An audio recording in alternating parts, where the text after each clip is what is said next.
Kim Chu, tanggal na bilang host ng Pinoy Big Brother. Ano ang totoong nangyari? Isa na namang mainit na balita ang gumulantang sa mundo ng showbiz, tanggal na nga ba si Kim Chu bilang host ng Pinoy Big Brother? Matapos ang maraming seasons kung saan naging bahagi si Kim ng iconic reality show, biglang lumutang ang usap-usapang hindi na siya magbabalik sa susunod na season. Matagal nang naging bahagi si Kim Chu ng Pinoy Big Brother matapos niyang manalo bilang first ever big winner ng teen edition noong 2006. Mula sa pagiging housemate, naging host siya ng programa at minahal ng publiko sa kanyang natural na kakulaitan, energy, at connection sa mga aspiring housemates. Ngunit ngayon, may kumakalat na balitang hindi na siya kasama sa lineup ng hosts para sa bagong season. Ano nga ba ang dahilan? Ayon sa ilang insider reports, maaaring schedule conflict ang dahilan ng pagkawala ni Kim sa PBB. Sa dami ng kanyang projects, mula sa teleserye, endorsements, at iba pang commitments, baka hindi na niya kayang i-manage ang oras para sa live hosting ng show.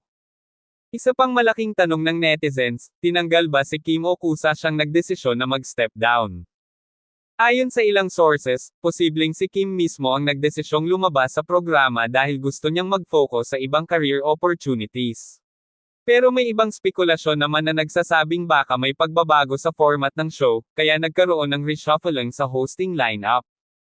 Kung totoo man na hindi na siya bahagi ng PBB, tiyak na malaking kawalan ito sa programa.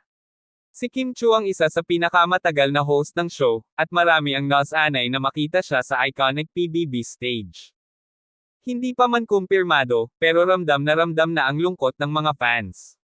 Sa social media, trending agad ang pangalan ni Kim, at marami ang nagpahayag ng kanilang pagkadismaya. PBB will never be the same without Kim Chu. She's the heart of the show. Bakit siya ang nawala? Dapat siya pa rin kasi siya ang PBB winner. If this is true, sobrang lungkot. Kim Chu is the best host. Hanggang ngayon, wala pang opisyal na pahayag mula kay Kim Chu o sa management ng Pinoy Big Brother. Pero isang bagay ang sigurado, kung totoo man ito, siguradong may mas malalaking projects na naghihintay kay Kim.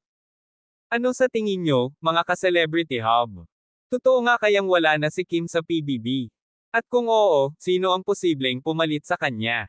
I-comment na ang inyong thoughts sa baba at huwag kalimutang i-like, share, at subscribe para sa mas marami pang showbiz updates. This is Celebrity Hub, bringing you the latest and juiciest news. See you in the next video.